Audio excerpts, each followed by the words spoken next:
Bismillahirrahmanirrahim. Assalamualaikum warahmatullahi wabarakatuh. Alhamdulillah wassalatu wassalamu ala Rasulillah wa ala alihi wa sahbihi wa mawala. Amma ba'du. Para jamaah sekalian dirahmati Allah. Nanti kita perbanyak sesi tanya jawab ya. Sekedar menuntaskan pembahasan kemarin ya tentang makna bid'ah. Jadi yang pertama yang perlu kita pahami bahwa bid'ah itu bukan hukum, Pak ya. Sekali lagi, bid'ah itu bukan hukum. Hukum dalam agama kita itu wajib, sunnah, mubah, makruh, sama haram ya. Kalau yang lebih detail lagi nanti ada khilaful aula istilahnya. Antara mubah dengan makruh, pertengahan antara mubah dengan makruh itu ada khilaful aula namanya, Pak. Tapi tak usah wis biar tak mumet, Pak ya. Bukan anyar tuh, Pak. Jenengan baru tahu. Khilaful aula itu. Nah, bid'ah itu sifat sebuah pekerjaan, sebuah amal, Pak ya. Jadi nanti kalau ada sebuah pekerjaan sebagaimana definisinya, itu bid'ah itu kan sesuatu yang baru. Kullu muhdatsatin gitu ya. Segala sesuatu yang baru yang tidak pernah ada sebelumnya, Pak. Terutama kalau dimaksud dalam ilmu, dalam pengertian secara syariat itu sesuatu yang baru yang tidak pernah ada di zaman Rasulullah Shallallahu Alaihi Wasallam, yang tidak pernah ada, Pak ya. Nah, sifat pekerjaannya baru ya, maka kemudian kalau ada pekerjaan yang sifatnya baru ini dicarikan hukumnya, gitu ya. Hukumnya itu, hukum pekerjaan baru ini apa? Tergantung nanti dari sisi pendalilan, ya. Kalau ternyata ditemukan ada dalil-dalil yang mengarah kepada mewajibkan, maka sesuatu yang bid'ah baru itu ya wajib hukumnya, Pak. Contoh kayak apa? Contoh kayak misalnya pengajian kemarin kita contohkan ada, selain di sini kan ada kelompok TPQ di sini kan ya, ada ngaji nun mati ketemu ba, nun mati ketemu fa, nun mati ketemu alif, ada hukum idhar, ada hukum iklab, ada hukum ikhfa ya dan sebagainya. Itu di zaman Rasul udah pernah ada Rasul ngajari kayak gitu, Pak. Jangankan Rasul ya, sahabat udah pernah ada ngajari ini hukum tajwidnya apa. Coba cari. Tidak ada, Pak. Iya. Hukum tajwid itu Rasul, bahkan di orang Arab itu dahulu Quran itu kan hurufnya bukan hanya gundul, Pak ya. Pelontos, Pak ya. Karena kalau gundul masih tidak ada harokatnya. Di teks Arab aslinya itu yang di zaman Rasul itu kalau ba, nun, ta itu kan hurufnya sama begini kan ya, kayak perahu itu ya. Tapi itu tidak ada titiknya, Pak. Kalau nun kan ada titik satu di atas ya. Kalau iya titik dua, kalau ba titik satu di bawah. Kalau tak titik dua, itu tidak ada itu. Tapi orang Arab bisa bacanya, Pak, itu, Pak. Mana ba, mana nun, mana ta. Lah kalau sekarang kan cuma tidak ada harokatnya, tambah gampang itu, Pak ya. Huruf yang terkenal katanya orang gundulan ya. Itu gundulan yang cuma tidak ada harokatnya. Di zaman Rasul itu bukan tidak ada harokatnya, Pak. Daun titik Pak. Huruf ba gini toh. Ini apa dibaca ba, apa dibaca ta, apa dibaca nun. Nah, wong Arab ya weruh, Pak. Tapi setelah itu berkembang Islam sangat meluas sampai keluar Arab, mulailah muncul permasalahan. Wong Islam yang non Arab kesulitan baca Quran, Pak. Kalau Arab ya memang sudah tiap hari kayak begitu. Makanya kemudian inisiatif dilengkapi itu di zaman Utsman, ya dilengkapi itu Pak. Kalau pengumpulannya di zamannya Abu Bakar diproses ya, nanti setelah jadi semua di zaman Utsman, tapi itu pun di zaman Utsman sudah ada titiknya tok, cuman ndak ono harokate Pak, cuman mushaf sudah terkumpul. Nanti di zaman Ali baru dilengkapi dengan harokat itu. Dan itu bid'ah kan? Tidak ada sesuatu zaman Rasul tidak ada Pak, bid'ah kan? Sekarang saya tanya itu apa namanya? Kalau itu bid'ah kan dalam urusan agama. Lah kalau Quran ini apa bukan urusan agama Pak? Coba saya tanya. Ngaji, belajar tahsin, belajar tajwid itu apakah bukan urusan agama itu? Kan urusan agama Pak. Kalau itu dikatakan urusan dunia, kayak kerja kayak inilah pantas ini urusan dunia. Ya kita ngaji pakai mic, pakai handphone, pakai streaming, ini urusan dunia Pak. Kalau katanya urusan dunia boleh bid'ah, ya kan? Yang tidak boleh urusan agama. Ngaji kayak gitu loh urusan agama itu Pak. Hukumnya tajwid itu, ahkamul Quran, ya. Dan itu tidak pernah ada di zaman Rasul. Karena tidak butuh Pak kayak gituan. Artinya kan itu bid'ah, ya. Itu bid'ah itu. Cuman bagaimana hukumnya? Dimasukkan, ditelusuri dalil. Oh ternyata itu hukumnya wajib Pak. Kenapa? Karena kita tidak bisa membaca Al-Quran dengan tepat, bisa merubah makna, kan begitu. Maka hukum tajwid itu, ya hukumnya belajar tajwid ya jadi wajib. Itu bid'ah yang wajib. Jadi gitu Pak ya.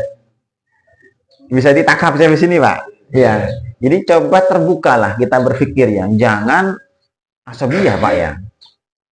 Pokok ini tidak bisa. Coba ditelaah dengan pikiran yang netral ya. Kita berpikir adil, mencari kebenaran, bukan pembenaran Pak. Kalau mencari pembenaran dan marine Pak ya.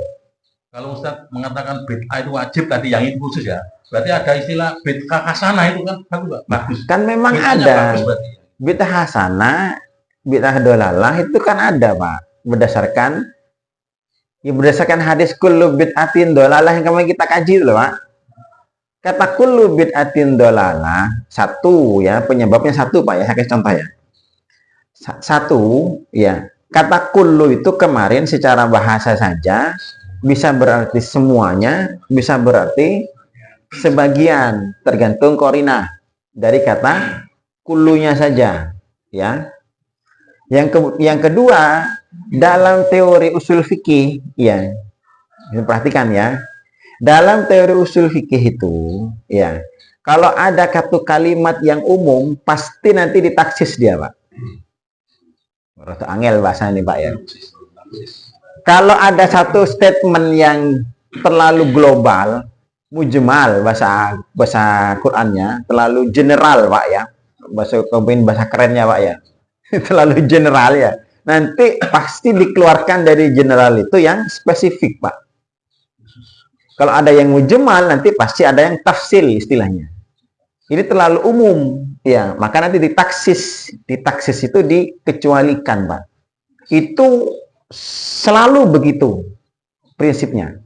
Sekarang saya tanya, contohnya gimana? Contohnya begini. Allah perintahkan aqimus shalah. Ya ayyuhalladzina amanu aqimus shalah. Wahai orang yang beriman, dirikanlah sholat. Sekarang saya bertanya, ada tidak orang yang boleh tidak mendirikan sholat? Ada tidak? Perintahnya kan kita mendirikan sholat dalam prinsip dasar ilmu usul fikih, ya. Al aslu fil amri fil wujub illa ma dalad dalil ala khilafihi, kan begitu prinsipnya Pak.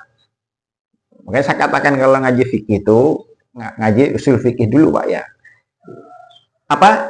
Hukum asal perintah dalam Al-Quran itu adalah wajib, kecuali ada dalil yang menyelisihinya, turun dari wajib jadi sunnah.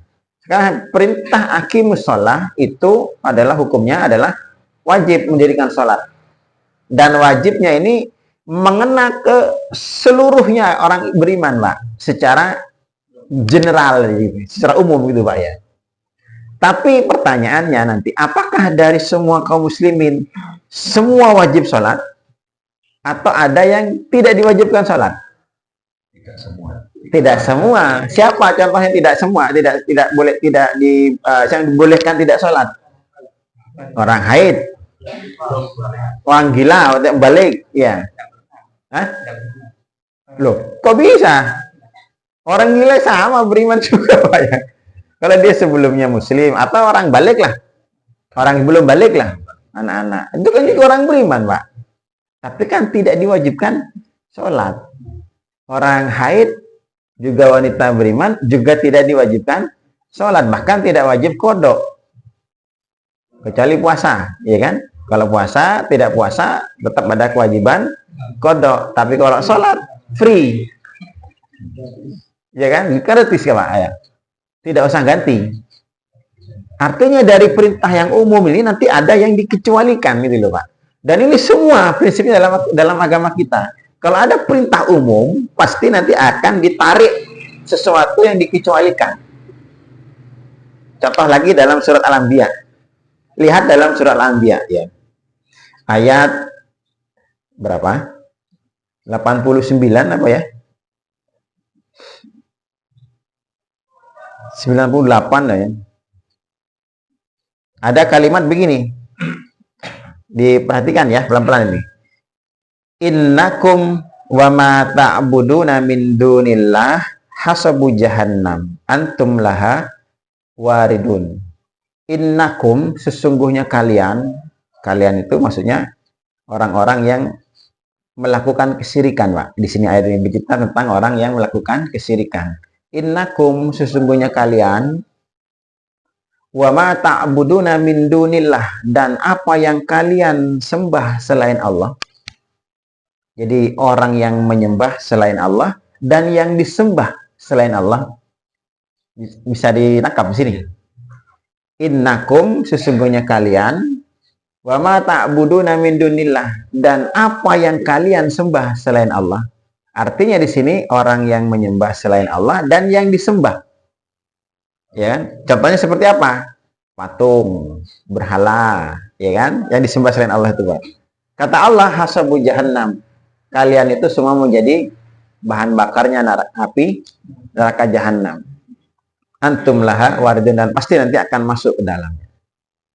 Jadi kalau ada orang menyembah selain Allah, yang menyembah dan yang disembah sama-sama dimasukkan ke dalam neraka. Ini kalimat umum, Pak. Ya, ini kalimat umum, pernyataan umum. Ketika ada pernyataan umum begini, nanti pasti ada yang dikeluarkan dari umum nih, Pak. Dinamai ditaksis, Pak. Itu pasti ada itu prinsipnya dalam agama kita. Karena ngaji usul fikih, Pak. Tidak gurusah-gurusuh gitu nih. Contohnya begini. Ada tidak orang yang menyembah berhala, patung? Ada, ya, banyak ya. Jadi yang menyembah berhala itu musyrik, masuk neraka. Yang berhalanya juga nanti juga akan dimasukkan ke dalam neraka. Sekarang ada tidak orang yang menyembah orang? Ada, ya kan? Manusia menyembah manusia. Contohnya seperti orang dukun, ya, kayak Fir'aun, Namrud. Yang menyembah Fir'aun masuk neraka, Fir'aunnya juga masuk neraka. Sekarang pertanyaan lagi saya, ada tidak orang yang menyembah Nabi, Pak? Siapa contohnya? Nabi Isa. Sekarang bertanya, orang Kristen masuk neraka tidak?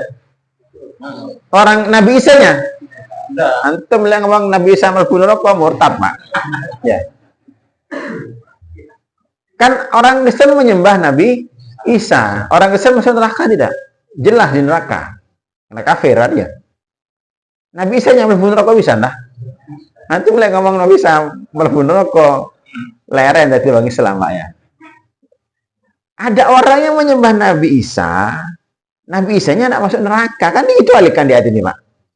Di ayat ini orang, makanya saya pelan-pelan, saya ulangi bolak-balik nih, Pak. Bantu kadang-kadang lemot daya tangkapnya nih, Pak ya. Umur 70. Innakum ya. Perhatikan nih Pak ya. Innakum sesungguhnya kalian wa ma ta'buduna min dunillah, dan apa yang kalian sembah selain Allah, berarti yang menyembah dan yang disembah sama-sama menjadi bahan bakar jahanam. Nah, tadi ada orang menyembah Fir'aun. Yang nyembah masuk neraka, Fir'aunnya juga masuk neraka. Ada orang nyembah dukun, Pak. Yang nyembah masuk neraka, dukunnya juga masuk neraka. Ada orang nyembah Nabi Isa. Yang nyembah Nabi Isa mlebu neraka, Nabi Isanya Kecuali. kan ada pengecualian dari kalimat ini, Pak. Ya. Ada orang yang menyembah Bunda Maryam, ada tidak? Ada. Orang Kristen yang menyembah Trinitas itu kan 3 Tuhan kan ya? Trinitas itu, Pak. Pokoknya segala langit tri itu kan mesti telu, Pak ya. Jadi ada orang menyembah Bunda Maryam, yang menyembah mlebu neraka Bunda Maryam Tidak masuk ke surga. iya kan keluar dari ayat ini, Pak. Bisa dipahami tidak? Kenapa ayat ini umum? Ketika ayat itu umum, nanti pasti ada yang dikeluarkan dari umum itu, Pak. Namanya taksis. Ya. Dia kecualikan. Kullu bid'atin dolalah itu umum. Semua bid'ah sesat itu umum. Prinsipnya kalau dari pernyataan umum pasti nanti ada yang ditaksis, Pak. Keluar dari umum itu. Nah, itu pengecualian namanya. Maka kalau semua bid'ah sesat, pasti nanti ada bid'ah yang tidak sesat. Ya. Nggak nangkap dah nih, Pak. Masuk. Ditambah lagi kemarin. Coba dilihat rekaman kemarin, ya. Kata kullu itu tidak bermakna semuanya. Pakai dalil. Juga kan kita ngomongnya, Pak. Nah, agama itu harus pakai dalil ngomong. Ojo gaya perasaan, Pak ya. Kadang perasaannya tepak galau, tepak, Pak. Luput, Pak ya. Kullu itu kan dari secara bahasa kemarin kita kaji di surat kayak dicontoh di surat Al-Kahfi, di surat Al-Anbiya, ya kan? Tidak berarti semuanya. Satu. Ditambah yang kedua, kata prinsip dalam agama kita. Kalau ada statement yang umum, pasti ditarik dari yang umum itu. Sesuatu yang khusus. Satu tuh. Ya, jadi 2 itu ya. Jadi ada tidak bid'ah hasanah? Yo ada. Dari mana dalilnya itu? Dari ucapannya Umar sendiri, Pak. Umar bin Khattab. Apa Umar bin Khattab tidak ngerti bahasa Arab, Bapaknya? nikmatil bid'ah hadihi. Sebaik-baiknya bid'ah ini, Pak. Sebaik-baiknya bid'ah. Berarti kan ada bid'ah yang baik. Kenapa antum di kepala antum punya keyakinan tidak ada bid'ah hasanah? Karena antum mengartikan kata kullu itu semuanya. Iya kan? Ya, karena antum mengartikan kata kullu itu semuanya. Padahal kullu itu memang secara umum semuanya. Tapi ada yang dikeluarkan dari semua itu, Pak. Dari sisi bahasa, kullu juga bisa tidak berarti semuanya. Dari sisi kaidah juga, kullu itu juga bisa berarti tidak semuanya. Makanya ketika kata kullu nanti, saya katakan, kan saya coba, kalau kata kullu antum mengartikan itu semuanya total, maka tidak tersisa bid'ah, mau bid'ah agama, mau bid'ah dunia, pokok bid'ah ya sesat, kan begitu. Jangan-jangan tidak nangkap yang kemarin ya. Kalau kata kullu, antum artikan kullu bid'atin itu semua bid'ah sesat, nanti tubruan dengan keyakinannya antum sendiri. Kenapa? Siapanya kan? Ini bid'ah tidak? Ini bid'ah tidak? Boleh tidak? Kenapa kok boleh? Karena urusan dunia. Dari mana antum membagi kalau urusan dunia boleh, kalau urusan akhirat tidak boleh? Dari mana? Antum begitu. Katanya semua. Ya katanya kan semua, Pak. Antum sadar nggak ngomong semua ini, Pak? Semua. Coba semua. Jawaban saya, Pak. Ini namanya semua bid'ah sesat. Antum sadar nggak ngomong semua ini, Pak? Kalau semua, mau urusan dunia, kek, mau urusan alam barzah, kek, mau urusan akhirat, kek, tetap aja semuanya bid'ah, Pak. Tapi kenapa antum? Kalau dunia ada apa-apa. Ini sarana dunia, tidak apa-apa. Lah ngomong tidak apa-apa dari mana dalilnya? Tunjukkan dalil, Pak. Kan begitu. Oh, ada taksis dalam hadis Rasul ketika ada sahabat yang sedang nanam kurma, Pak. Ada sahabat itu waktu nanam kurma itu yang satunya pakai ngikuti cara manual sebagaimana biasanya orang nandur ya. Yang satunya pakai inovasi, Pak. Caranya apa? Kurma lanange digepuk-gepuk no kan? Ini apa namanya? Ya dikawinkan dengan ya dianukan memang dia dinikahkan dikawinkan. Sehingga yang cara yang baru ini kemudian dia hasil kurmanya jauh lebih bagus, Pak. Karena dia menggunakan metode baru yang tidak pernah ada sebelumnya, sing kurmanya elek nang datang ke Rasul protes, "Ya Rasul, si fulan itu loh, dia itu nandur kurmanya tidak kayak sampean ya Rasul. Kurmanya dikawin dhewe, disilang sendiri, Pak. Tapi hasilnya api. Ya opo kan bid'ah kan." Kata Rasul, Bapak, wa ma'at apa idza kana syai'un min amri dini fa ilayya wa idza kana syai'un min amri dunyakum antum a'lamu bihi. Kan begitu kan? Antum a'lamu bi umuri dunyakum dalam hadis yang lain. Kalau ada urusan agama, fa ilayya, kembalikan kepadaku. Kalau ada urusan dunia, antum yang lebih tahu urusan dunia. Arti Rasul, aku tidak ngurusi urusan dunia. Nah, ditaksis dari ayat ini, hadis ini, Pak, kullu bid'atin dolalah itu bahwa yang mengatakan itu hanya bid'ah dalam agama. Kalau dunia boleh. Taksisnya pakai apa? Pakai hadis ini, Pak. Lah kalau untuk urusan dunia dari kata kullu boleh ditaksis, kenapa yang lain tidak boleh taksis? Nggak nyambung ya? Nyambung nggak? Kan pemahaman kita, kata kullu bid'ah itu kan hanya yang dilarang dalam urusan agama. Kalau urusan dunia kan boleh. Ya kan? Antum yang bilang begitu. Dalilnya tadi itu dalilnya. Tanam kurma modifikasi itu. Kata Rasul, antum a'lamu bihi. Artinya kalau urusan dunia kita boleh modifikasi, boleh melakukan bid'ah. Kata Rasul, kan pendapat ini begini kan. Saya juga tahu dalilnya, Pak, masalahnya, Pak. Ya, jangan dikira saya tidak tahu dalilnya. Yang mengatakan bid'ah itu dalam urusan dunia boleh, dalilnya pakai ini, Pak. Ketika orang nandur kurma di silang itu, Pak. Kata Rasul, antum a'lamu bi umuri dunyakum. Kamu yang lebih tahu urusan dunia. Artinya, definisi bid'ah yang secara umum bid'ah itu kemudian dibagi dunia dan akhirat, dunia dan agama itu, dunia ada boleh, agama tidak boleh, karena dia dikeluarkan dari kata umum itu dengan hadis ini, gitulah. Kalau kata bid'ah yang umum itu dikeluarkan dengan hadis ini, maksudnya dipisah dunia dan agama, karena ada dalil yang menariknya, kan. Kalau bid'ah yang sesat juga boleh dikeluarkan dari sesat itu karena ada yang baik. Bisa nangkep nggak di sini? Saya rela nangkep nih, Pak. Bid'ah itu kalau urusan agama secara umum ya, antum pahami sekarang. Tidak boleh kan? Kalau urusan dunia boleh kan? Antum bilang begitu tuh dalilnya tadi itu, Pak. Ya kan? Nandur kurma. Saya berpendapat, walaupun urusan agama boleh dunia itu. Kenapa? Karena kata sesat kullu bid'atin dolalah itu juga bisa dikeluarkan dari hadis itu, ditaksis juga, Pak. Karena ada bid'ah yang baik. Dari mana? Hadis juga Rasul mengatakan dalam hadis, man sanna fil Islam sunnatan hasanatan falahu ajruha wa ajru man amila ba'dah. Man sanna fil Islam sunnatan sayyi'atan falahu wizruha wa wizru man amila ba'dah. Oh, itu ada dalilnya, Pak. Artinya apa? Ada bid'ah yang memang sesat, ada bid'ah yang baik. Satu, itu dalil saya, Pak. Yang kedua, dalil saya itu ucapannya Umar tadi. Kenapa? Nikmal bid'atu hadihi. Kan gitu kan? Sebaik-baiknya bid'ah adalah ini. Umar itu ngomong masalah bahasa dia. Bid'ah secara bahasa. Dari mana Umar ngomong?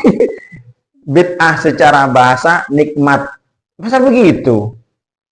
dikurodulinan apa agama, Pak? Kalau kita menyatakan sesuatu pernyataan statement dalam agama kita itu harus diikuti dengan dalil, Pak. Ojo saenake otak awak dhewe, Pak. Karena ini ngomong agama gitu, Pak, ngomong dalil, ya. Jadi satu itu, kedua kata kullunya tidak semuanya, kemarin kita sudah kaji dalilnya. Yang ketiga, prinsipnya dari usul fikih, kata umum pasti akan ditaksis. Jadi sangat kuat dalilnya, Pak, ya. Kalau mau ngomong dalil ya, bukan satu dalilnya, Pak, ya. Jadi bid'ah hasanah boleh tidak? Boleh. Ya. Yang keempat, kalau butuh dalil lagi, ini saya kutip ucapannya Imam Syafi'i, Pak, ya. Si Imam Syafi'i bilang begini, wa bid'atu bid'atan. Bid'ah itu menjadi ada dua, bid'atani, maksudnya bid'atannya ada dua.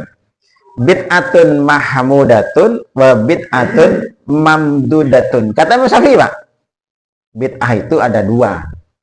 Satu bid'ah yang mahmudah, yang terpuji. Yang kedua bid'ah yang mamdudah, yang tercela. Sing ngomong ini Imam Syafi'i, Pak. Sekarang lebih pintar mana Ustadz zaman sekarang kalau Imam Syafi'i? Ma wafaqos sunnah fahya bid'ah mahmudah, kata Imam Syafi'i. Apa yang selaras dengan sunnah, maka itu bid'ah yang terpuji. Wa ma khalafas sunnah fahya bid'atun mamdudatun. Dia adalah bid'ah yang tercela kalau menyelisih sunnah. Oh, ini Imam Syafi'i bicara tentang makna bid'ah secara bahasa. Dari mana lagi antum yang klaim itu omong Imam Syafi'i masalah bahasa, Pak, masalah lugoh. Ojo sak karepe dhewe ngomong, Pak, ya. Kan ada kadang-kadang bid'ah Imam Syafi'i itu sedang bicara tentang bid'ah secara makna bahasa. Kan begitu kan? Antum ngomong kok ngono ku kondi, Pak. Wis enake dhewe mari ngono, ini secara bahasa, ini secara antum ketahuinya dari mau Imam Syafi'i guyon ngomong, Pak, itu di prinsip, Pak, ya. Prinsipnya, maka kalau kita banding-bandingkan, kalau mau kita taklid, Pak, ya, antum milih taklid kemana, Pak? Mending taklid ke Imam Syafi'i apa taklid kepada ustadz-ustadz zaman sekarang? Itu ada loh, Pak, ya. Kalau bodoh-bodoh ini kan syekh dari Timur Tengah, Imam Syafi'i itu syekh Timur Tengah. Imamul Fuqaha, Pak. Dari pendapatnya Imam Syafi'i itu yang berkembang sampai sekarang itu yang pengikut Imam Syafi'i, Pak, diringkas menjadi dua, Ya. bid'ah dolalah dan bid'ah hasanah. Itu, Pak, mulai kecil saya. Iya kan memang ada, Pak. Iya ada. Gitu. Bukan tidak ada. Ya. Istilahnya terpuji dan Nah, tercela. kenapa antum mengatakan tidak ada bid'ah hasanah? Karena di kepala antum kata kullu itu semuanya. Lalu berdalil begini, agama ini kan sudah sempurna. Kalau ini sudah sempurna, namanya sempurna. Kalau ditambahi jadi tidak sempurna, kalau dikurangi jadi tidak sempurna. Yang bilang sempurna itu Allah. Kalau kita nambahi, kalau kita ngurangi, berarti kita menganggap agama ini tidak sempurna. Kan begitu dalilnya. Iya kan? Tambah keliru mana, Pak? Ngomong begitu antum. Kenapa? Memang benar, al-yauma akmaltu lakum dinakum. Hari ini telah kusempurnakan bagimu agamu. Sekarang saya tanya jawaban, Pak. Yang sempurna itu Islam ini apanya? Syariat. Tuntunannya dalam menjalankan syariat atau Islam sempurna apa adanya koyok zaman Rasul biyen? Jawaban. Yang sempurna itu tuntunannya Islam sebagai tuntunan atau Islam apa adanya koyok zaman Rasul biyen? Ya tuntunan, ya kan, akhirnya kan bisa menjadi pegangan sampai akhir zaman. Islam itu universal kan. Kalau Islam apa adanya zaman Rasul biyen, pokok ada anak zaman Rasul saiki bid'ah dan sesat. Sesat kabeh, Pak. Bilal juga kemarin kita kaji, Bilal juga buat bid'ah. Sahabat ada yang bilang buat bid'ah, banyak yang buat bid'ah. Utsman juga buat bid'ah, Umar juga buat bid'ah. Kenapa tidak disesatkan itu? Tarawihnya Umar. Ya. Alasannya gini lah, bedanya khairun nas korni. Ya, berarti di situ. Saya juga jawab. Saya juga tahu itu, Pak. Kalau Khulafaur Rasyidin itu kan memang mereka dapat legalisir dari Rasul. Alaikum bisunnati wa sunnatil khulafair rasyidin min ba'di na muhdina min ba'di, kan gitu kan ya. Hadisnya dari dari apa sahabat itu ketika Rasul pagi-pagi habis sholat subuh ceramah itu kan. Alaikum bisunnati wa sunnatil khulafa'ir rasyidina muhdiyina min ba'di. Addu alaiha bin nawajid. Ya, pegang gigit itu sunnah itu dengan gigi gerahamu kan. Hadisnya begitu ya. Sekarang pertanyaan, kalau memang tadi antum bilang Islam sudah sempurna sejak ditutupnya ayat ini kan, Al-Maidah 3. Kalau namanya Islam sudah sempurna, yang antum katakan sudah tidak boleh nambahi dan ngurangi secara apa adanya begitu. Lah ini khulafaur rasyidin kok nambahi? Abu Bakar, Umar nambahi. Utsman ngerehab malah. Oh, kalau khulafaur rasyidin boleh berdasarkan hadis tadi. Sekarang pertanyaannya, Islam itu sempurna sejak Rasul wafat atau sempurna nunggu sahabat khulafaur rasyidin ini wafat? Tanyaan, coba jawab. Biar otaknya biar tertata dulu. Islam ini sempurna sejak wafatnya Rasul atau sempurna nunggu sahabat khulafaur rasyidin wafat? Sing kena, Pak. Tidak iso jadi kira-kira. Kami turun nama Ya. Nabi Muhammad ke sahabat. Ya. Nah, itu. Nah, kita itu kalau ke Nabi kan tidak mungkin. Bukan itunya, Pak. Saya tanyakan tadi, Islam ini sudah sempurna kan? Boleh kan? Berdasarkan ayat tadi, Al-Maidah 3, ya kan? Al-yauma akmaltu lakum dinakum. Nah, itu sempurna saat Rasul sudah selesai misinya menjadi nabi sampai wafat, sudah sempurna, atau nunggu sahabat khulafaur rasyidin dulu sampai habis, sampai selesai wafat? Hah? Sampai Rasul, Pak. Artinya setelah Rasul wafat, agama ini sudah tidak bisa diutek-utek lagi. Kalau kita memahami begitu kan? Iya. Lah kenapa khulafaur rasyidin ngutek-ngutek mana, Pak? Nambahi meneh. Ya kan? Kok kita boleh karena dia dapat, berarti agama tidak sempurna berarti. Iya kan? Nyambung tidak ini, Pak? Mantik. Nah, ini mantik ini, Pak ya. Tadi kan begini, ya. Ini belajar mantik antum, Pak ya. Kalau katanya antum, al-yauma akmaltu lakum dinakum, agama ini sudah sempurna, tidak boleh ditambahi. Apa adanya begitu sudah, ya kan? Kan begitu. Sejak Rasul wafat sudah sempurna.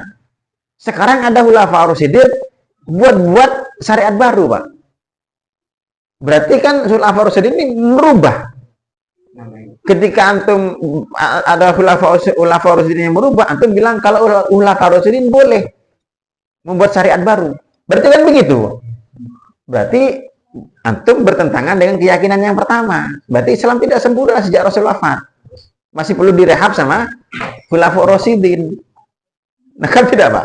Yang membolehkan tadi siapa, tak? Setelah Rasulullah wafat, sahabat Rasul terus khulafaur rasyidin setelahnya Kan begini, Pak, ya. Yang membolehkan siapa, tak?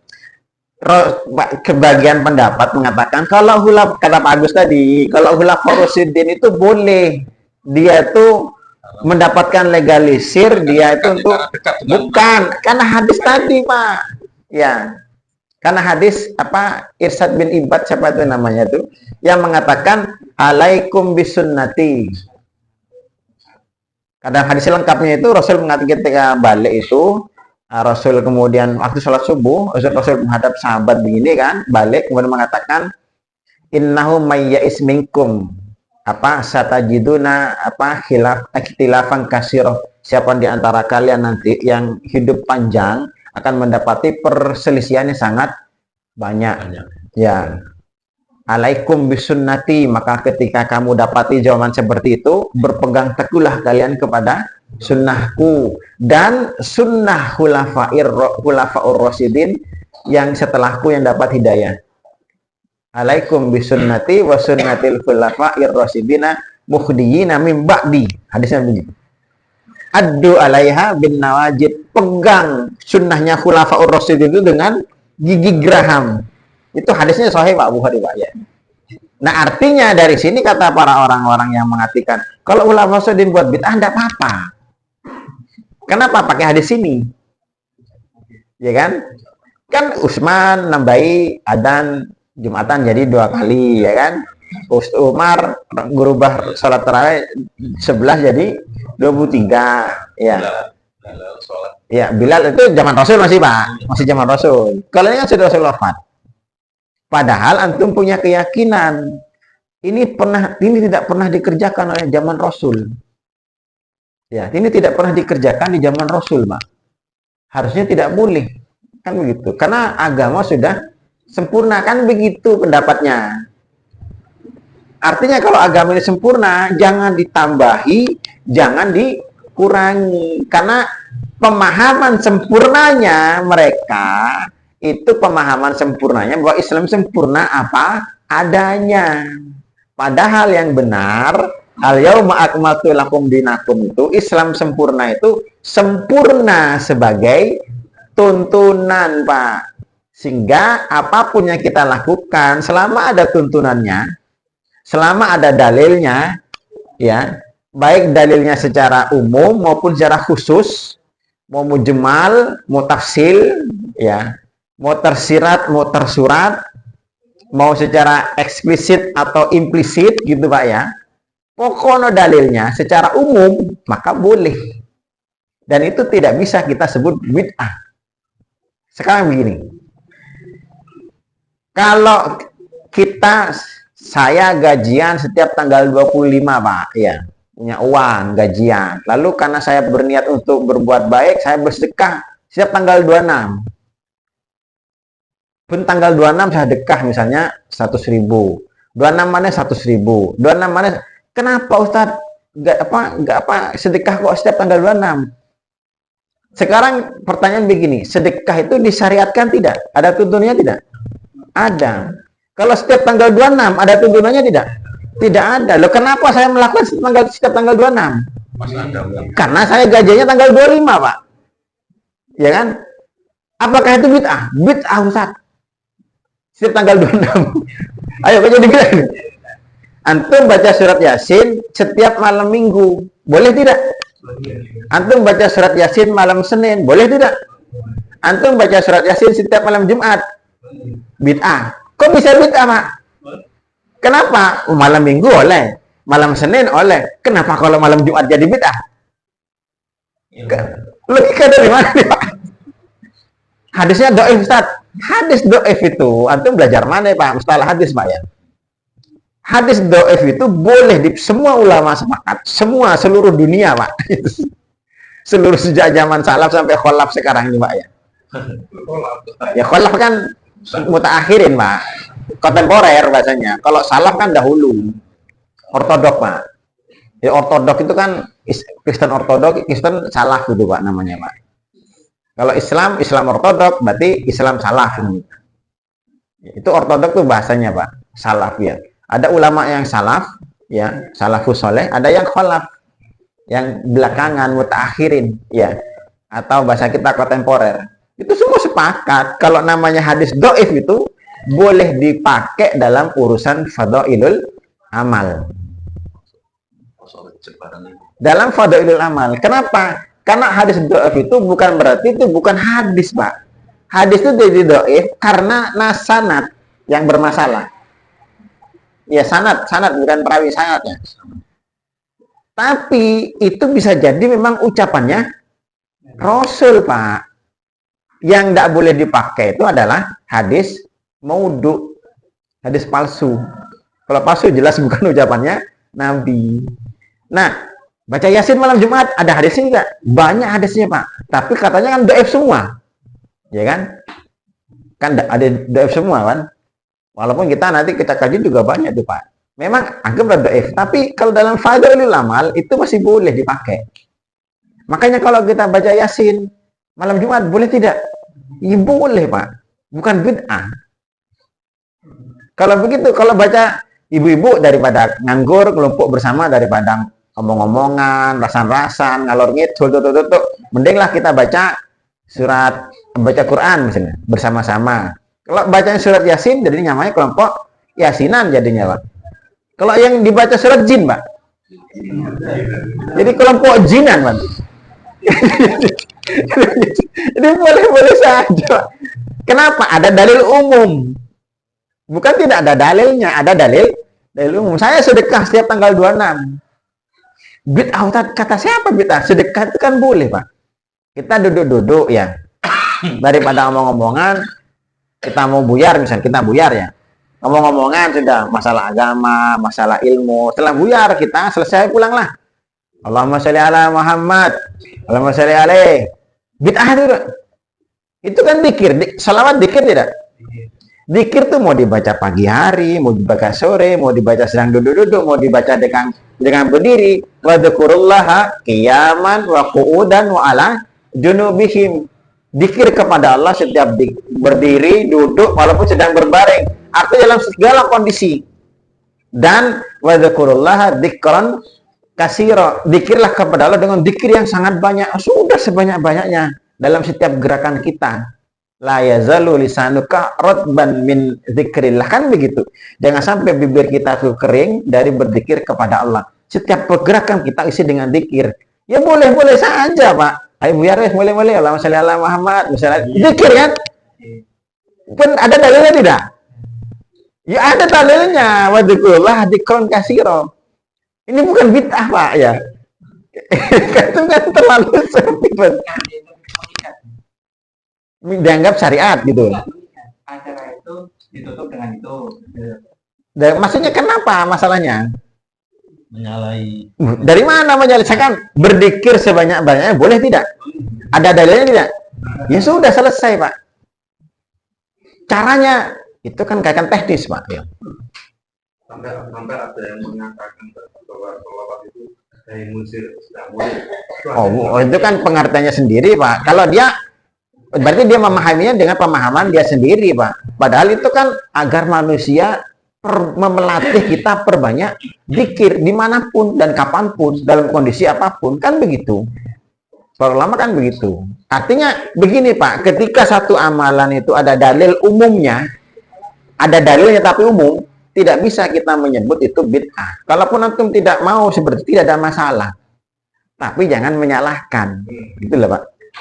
Itu kita bicara begini nih biar lebih bijaksana kita bersikap. Kalaupun kita tidak mengatakan kita tidak begitu, kalau kita kan kita baca dengan doa tafatul majelis boleh, ya, tidak ada masalah.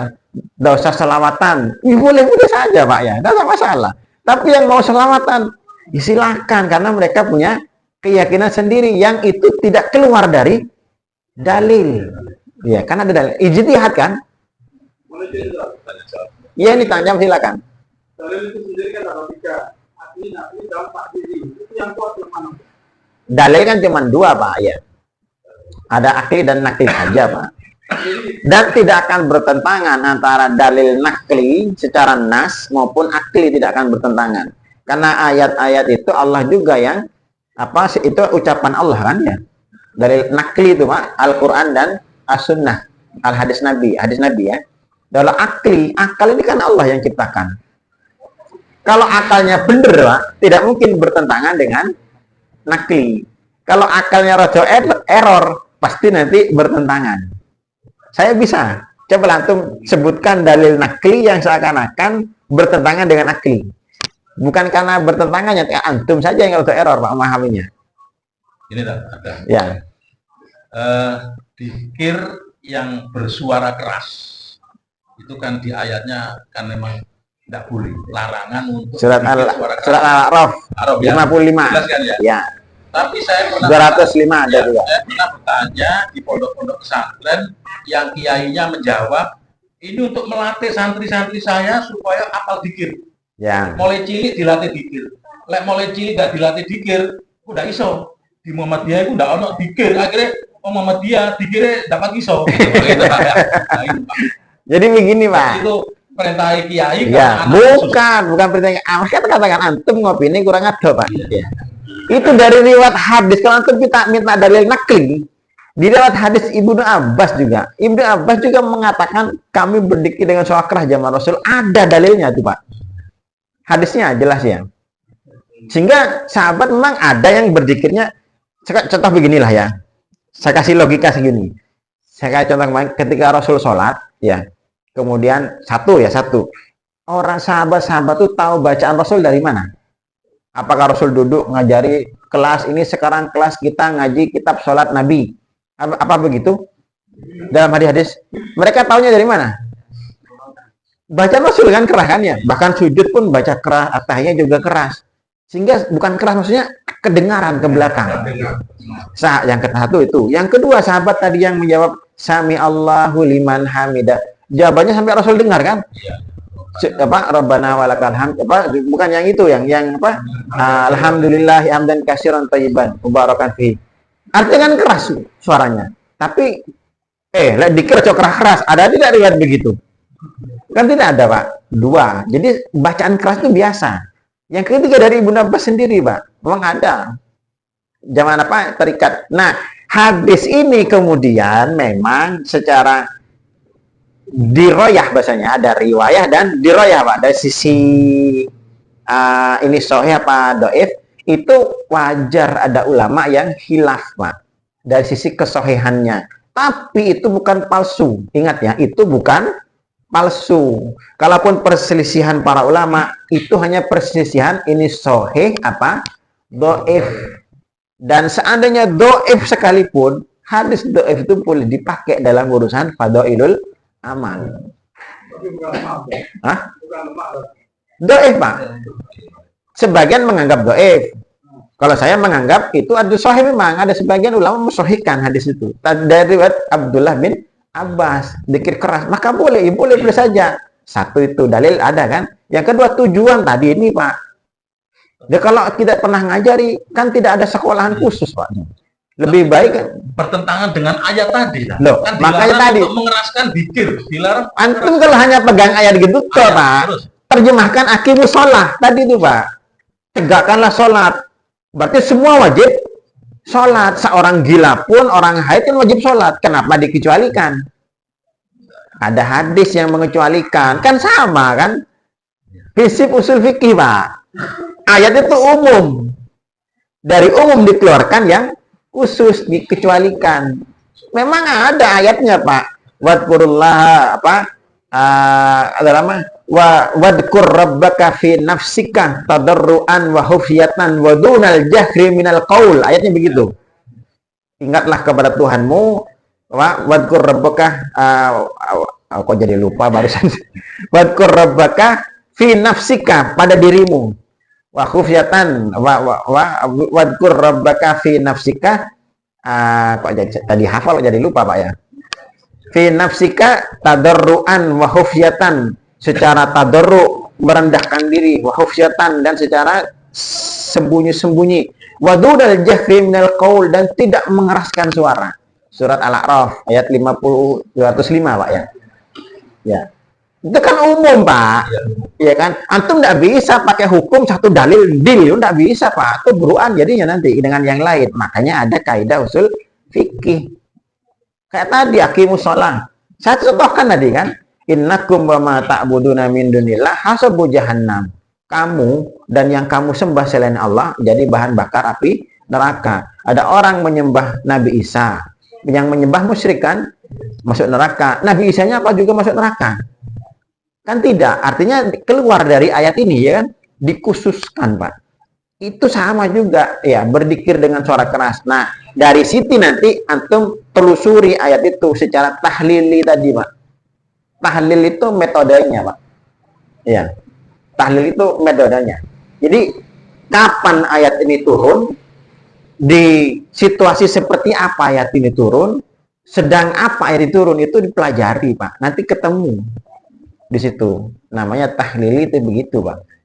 Jadi jangan pokoknya bertentangan dengan ayat. Lah kalau begitu banyak sekali nanti akan bertentangan dengan ayat, Pak. Terjemahkan saja aqimus shalah. Secara umum kan, tegakkanlah sholat. Berarti orang gila itu dosa kalau tidak sholat. Anak-anak dosa kalau tidak sholat. Orang haid dosa kalau tidak sholat. Apa masa begitu nanti jadinya? Antum mau bilang tidak orang haid tidak sholat dosa, Pak?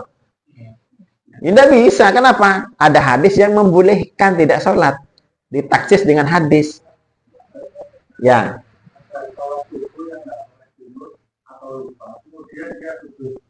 Sahwi. Karena dia itu tidak boleh tuh. Tidak boleh ya. Tetap walaupun dia berkeyakinan kunut itu sunnah, itu pun sunnah Pak. Yang sujud sahwi itu yang kalau lupa yang wajib-wajib.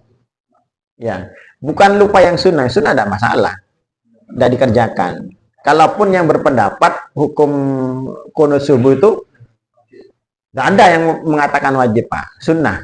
Yang ada hanya sunnah. Tidak perlu sujud sahwi. Bahkan sebagian para ulama bahkan mengatakan itu bisa membatalkan sholat. Kalau sampai sujud sahwi karena ketinggalan apa kunut Pak kita Pak.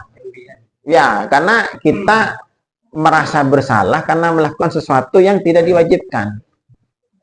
Kunut itu hukumnya kan sunnah Pak. Sebagian sing ekstrim juga mengatakan bid'ah. Ya boleh saja, silahkan Pak ya. Tidak berkunut silahkan, tidak ada masalah. Kita berkeyakinan ini yang bukan tuntunan, bukan sunnah. Tapi jangan menyalahkan yang mengatakan sunnah.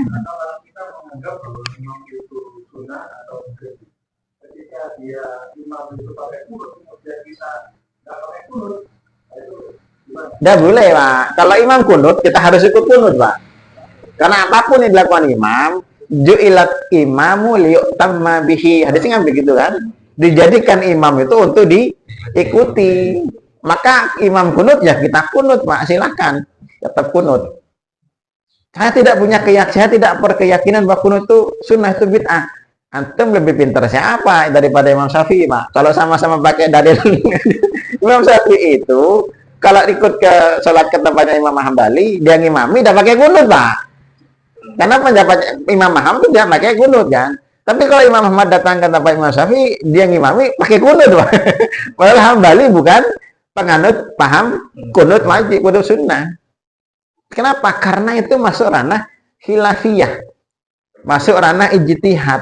Ijtihad itu prinsipnya lagi dalam usul fikih Pak ya. Ijtihad yang satu tidak bisa mengalahkan ijtihad yang lain. Kalau sama-sama ijtihad. Kan gitu kan? Ya dari Rasulullah ke sahabat, terus ini yang menjadi patokan kita kan dipilih-pilihkan antara mazhab Syafi'i kan ada 4. Ya. Nah ini 4-4-nya itu menurut lokasinya atau menurut yang kita Yang antum yakini mau mengikuti siapa silahkan Pak. Karena nanti ujung-ujungnya kita tetap akan bermadhab. Oh, saya tidak mengikuti madhab Ustaz. Saya tidak ikut Hambali, Hanafi, Maliki, Syafi'i. Saya ikuti pendapat anu saja, Al-Quran Sunnah. Berarti madhabnya madhab tidak bermadhab. Tetap ada madhabnya Pak. Antum tidak mengikuti 4 imam ya misalnya Pak ya. Misal kita semua tidak ada yang mengikuti 4 imam di sini. Kita ijtihad sendiri. Berarti antum madhab baru. Namanya madhab tidak bermadhab. Tapi maksudnya nggak fanatik kan? Iya, tidak masalah. Tapi kan itu madhab jadinya Pak. Tetap menjadi sebuah madhab. Campuran berarti ya. Iya, namanya madhab campuran. Mantap campuran. Ya, madhab gado-gado tah, madhab tahu campur tah. Tapi kan tetap saja bermadhab Pak. terus menurut panjenengan Apanya itu? dari 4 mazhab ini Ya kita, karena kan kita sekarang ada kemudahan teknologi, kemudahan akses mencari ilmu. Kita berusaha mencari yang terkuat, yang kita anggap lebih mendekati kebenaran Pak. Maka nanti tidak saklek kepada satu madhab gitu loh Pak. Boleh. Itu namanya madhab gado-gado Pak. Kan campuran. Tapi tetap bermadhab Pak. Misalnya ada orang sependapat dengan saya. Sini sebar kan Pak Sasi sependapat, Pak Satrio sependapat, Pak Besar sependapat. Akhirnya banyak sependapat dengan saya, kan jadi sebuah madhab. Ya kan? Namanya madhab gado-gado. Tetap saja bermadhab Pak. Maka tidak bisa kita bilang kita tidak bermadhab dalam beragama. Tetap bermadhab. Walaupun tidak ke 4 imam, nanti ke imam campuran. Kan gitu kan? Kan iya kan? Jadi jangan keliru memahami Pak ya. terus ini jaminan udah kalau kita tidak berimam tidak bermadhab itu apa masuk surga daripada nanti yang campuran. Satu ya, tetap bermadhab. Jangan bilang saya tidak bermadhab. Tetap antum pasti akan bermadhab Pak. Ya, tetap akan bermadhab. Walaupun madhabnya campuran. Yang urusan sholat ikut Syafi'i, yang urusan zikir ikut Hambali, yang urusan ini ikut, kan tetap bermadhab loh. Cuman madhab, siapa yang larang Pak? Madhab itu kan cara, dahaba itu kan pergi. Ya, madhab itu tempat pergi, tempat kita menuju. Namanya madhab Pak. Cari yang enak. Cari yang enak. Boleh, tidak ada masalah.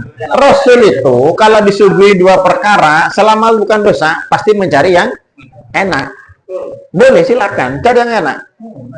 Ya, tidak ada masalah. Tapi kan tetap saja pasti mengikuti salah satu dari 4 ini, Pak. Walaupun tidak fanatik ke satu madhab, tapi campuran.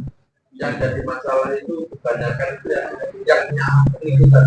Iya, makanya misalkan kita belajar kayak begini nih, biar kita lebih bijak dalam bersikap, Pak. Ya, bersikap. Dan satu itu, yang kedua, agar kita tidak taklid, Pak, sehingga kita melakukan apa itu tahu dalilnya, gitu loh, Pak. Apa saja kita tahu dalil, jangan hanya semata-mata tidak cocok dengan kita, ini salah, ini sesat, ini bid'ah. Berarti antum nabi, Pak. Kalau begitu. Kenapa? Ya tidak cocok dengan saya salah. Berarti kan nabi. Kalau saya kan nabi kan patokan kebenaran. Yang tidak sesuai dengan nabi salah. Selama ini ada orang kita sebut ini tidak sesuai dengan sunnah nabi, ini tidak sesuai dengan hadis nabi. Bukan tidak sesuai dengan hadis, Pak. Saya katakan seringnya. Itu tidak sesuai dengan pemahaman kita akan hadis, Pak. Bukan tidak sesuai dengan hadis. Ada hadisnya. Cuman pemahamannya tidak sesuai dengan pemahaman kita. Jangan Mungkin ini yang dinamakan ukhuwah Islamiyah. Iya, Pak, kan wajar lah. Tidak mungkin kita menghilangkan yang namanya Harus kado-kado tadi. boleh, silakan. Ya, lebih jam 6 ya. Alhamdulillah terbuka dan Masih ada pertanyaan nih, Pak. Jadi banyak, Pak, yang harus kita pelajari. Sesuatu yang kadang begini ya, saya tekankan nih. Ada sesuatu yang kadang kita anggap itu bid'ah, dianggap bid'ah tidak ada dalilnya. Bukan tidak ada dalilnya, Pak. Antum tidak tahu dalilnya. Ya. Antum tidak tahu. Kalau antum tidak tahu, jangan bilang menyalahkan yang tidak antum ketahui salah. Bilang saja, saya belum tahu. Bisa jadi ini dalilnya ada, saya belum tahu. Telusuri dulu, Pak. Pelajari dulu. Biar lebih pinter dan lebih bijak kita dalam bersikap. Nanti tanyakan ke saya kalau apa yang biasanya disebut bid'ah, tak carikan dalilnya banyak, Pak, ya. Sementara itu ya dari saya. Assalamualaikum warahmatullahi wabarakatuh.